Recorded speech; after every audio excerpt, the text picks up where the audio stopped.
Hello. Hey, y'all. How's it going? Hi, y'all. How you doing? Happy Friday. TGIF, right? I had a long day today. I hope you guys are having a great day. I had to work late, and I am just happy to be periscoping with you right now. Hi, Renee. Hi, Grandma. Hey, everyone else who joined. It's great seeing y'all tonight. So I titled this broadcast, How Do You Know If They Are the One? Okay?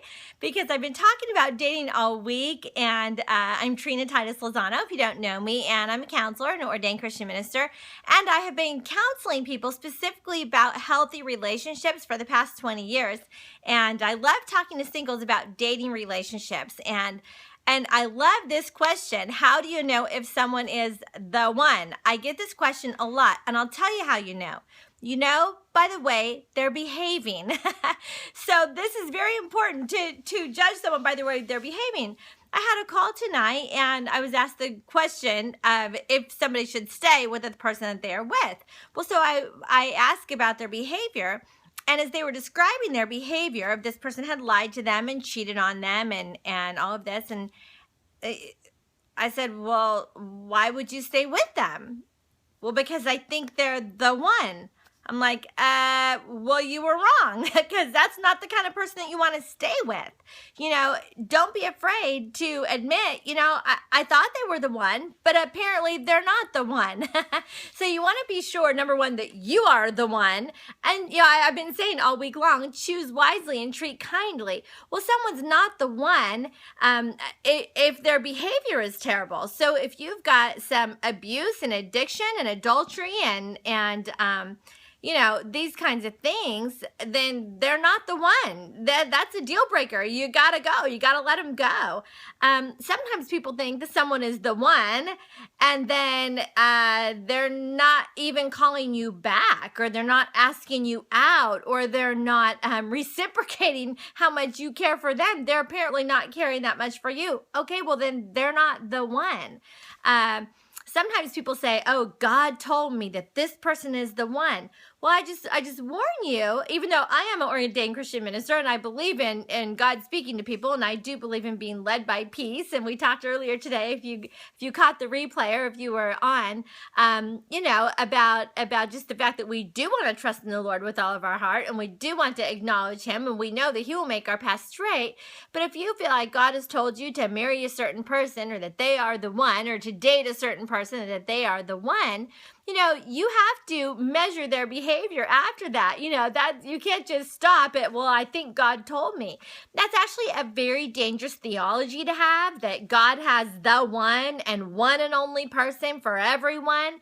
That's just not the way that it works. It isn't, and forgive me if we disagree, but I just have to tell you, it's a very dangerous way to think, because then whenever you think that way, if things don't work out, if their behavior is bad, if there is chronic bad behavior, chronic abuse, chronic addiction, chronic adultery, just constant bad behavior, if they're being rude and unkind and controlling and, really terrible behaviors, well, if you hold on to the belief, well, God told me to be with them, or, that's just a terrible belief. You shouldn't stay with someone that's mistreating you so badly, and you for certain shouldn't marry that person. So you really need to engage your own logic and engage your own intellect when you are choosing. And it's very important that you do pray about who to be with. But it's also important that you don't hold that theology that there is just one person out there for you. It's pretty cool, because we all have a capability to love more than one person, and to love at more than one time in your lifetime.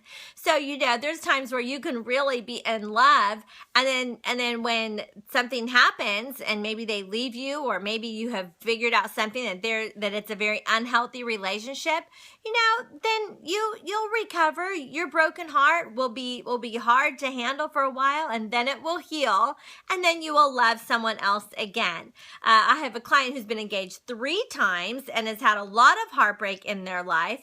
You know what? They will love again, and it will be okay. And it's just the way that we're hardwired. We're hardwired for love and connection. So even when there's been a heartbreak, it's okay. Your heart can heal, and you can love again. So it's very important that you understand the way that your heart is made, so that you don't stay in an abusive relationship because you think that there's just one person out there for you.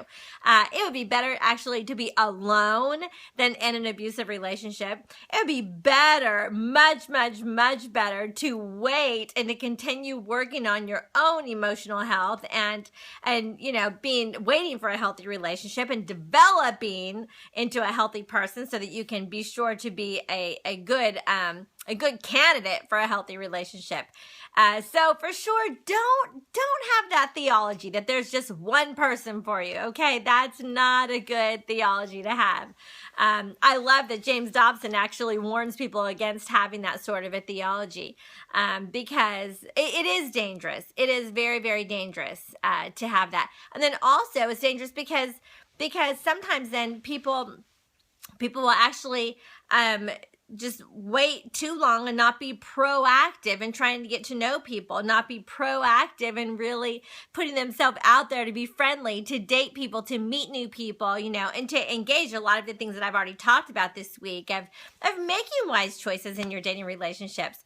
I had started this Periscope series at the beginning of the week saying, what are the wise choices that y'all should be making when choosing to be in a healthy dating relationship?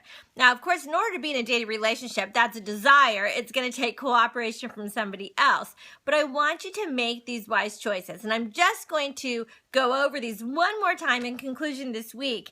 So, number one, you want to choose your own identity. Choose what kind of a person you want to be, so that you can be a good match for another person that is very healthy. So you choose to be healthy yourself, okay?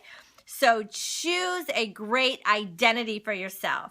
Choose, number two, what qualities you are looking for in someone else, and choose a quality person to be with. Number three, treat kindly. Choose to be kind and choose to hold a high standard, expecting others to be kind to you. Number four, choose health. Choose to be in a healthy relationship. Choose to have healthy habits during the time that you're dating this other person. So choose a person with no addictions. Choose yourself to have no addictions. Choose to be with a person that holds a high standard for getting enough sleep and eating right and exercising and living a clean and sober life. Number four is choose health. Number five is choose purity. So choose to have a pure relationship. Choose to wait for sex until marriage. That's right. I said until marriage. Believe it or not, it is possible, and it is a really smart choice. It'll keep you safe from a pregnancy that you're not prepared for. It'll keep you safe from sexually transmitted diseases. It will keep you safe from being overly committed. So it is a really great idea to get to know people intellectually before going there sexually. Save sex till marriage. You'll be glad you did. It's in your own best interest. And then you can have a passionate sex life after you're married, okay? So choose purity is number five. Number six, choose to be a hard worker so that you're financially independent and you're not tempted to live with someone. So choose to not shack up, but instead be a hard worker. Number seven, choose to be financially responsible so that you're not dependent on someone else to provide for you. Number eight, choose patience. Choose to wait patiently for the right person. And then once you meet a really great person that you're a good match with, don't rush into marriage, but be patient about it until the timing is really right. Okay? Number nine, choose your family. So if someone that you would like to spend the rest of your life with has very unhealthy dynamics in their family, just know what you're getting into, because that's going to affect your future. If the person you're going to marry has a blended family situation, or they have exes and children from previous marriage, just know that this will be your future family. So if they have already been divorced and they have children, those exes are going to end up being part of your family. So choose wisely, knowing that you will be really choosing your family. I recommend to all of my kidlets that they really get to know their in-laws, because you're really choosing to be a part of a family. So you want to choose wisely when you're choosing who your extended family will be. So that's number 9, choose your family. Number 10, choose to forgive. Choose to know that everyone will not be perfect, and that's okay. So be forgiving. That's an extension of love. Be forgiving, be loving, but don't be stupid in your forgiving, okay? I want you to be smart and loving in your forgiving. If someone is not repentant, be very cautious. It's not a good idea to be in a relationship where someone is constantly making excuses for their bad behavior and blaming others for their bad behavior. Okay, so that's sort of the flip side. But if someone has a past and they have really become restored, don't hold it against them. Let them show you their new side. Let them show you their fresh start. Let them show you how redeemed and restored they are. Because that is a really great choice, because you can be with some awesome people.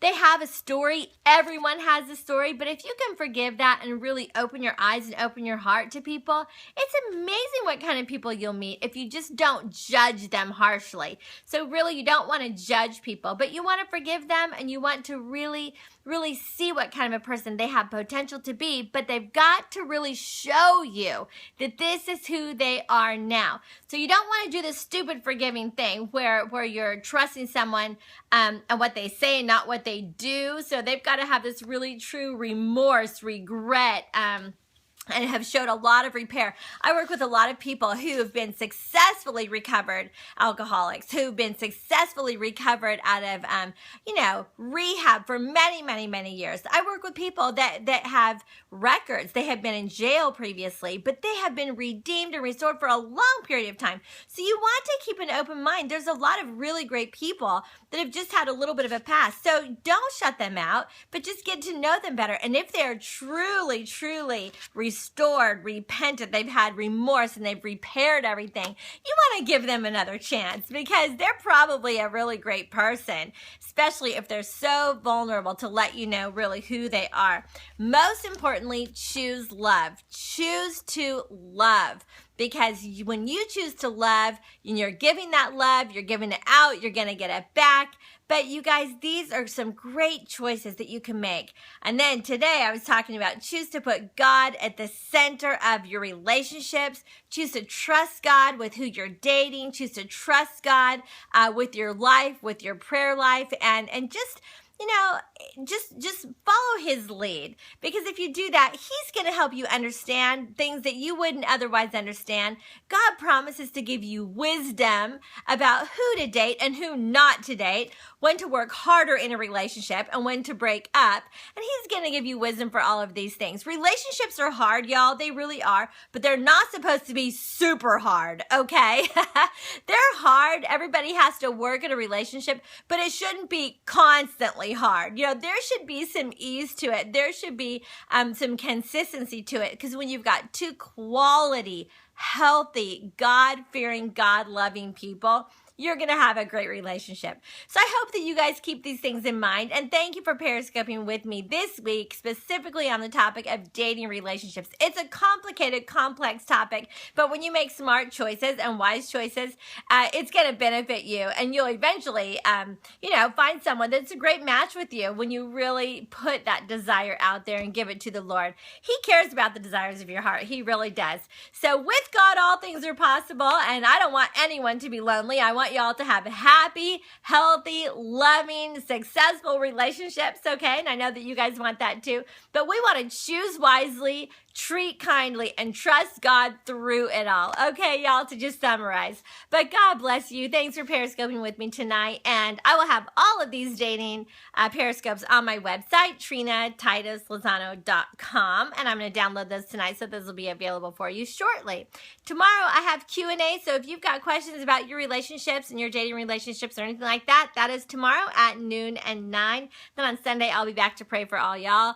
And that's also at noon and 9 Central Standard Time. So God bless you guys. Thanks for Periscoping, and check out my website, TrinaTitusLozano.com. Have a great night, and I'll be back tomorrow. Bye-bye.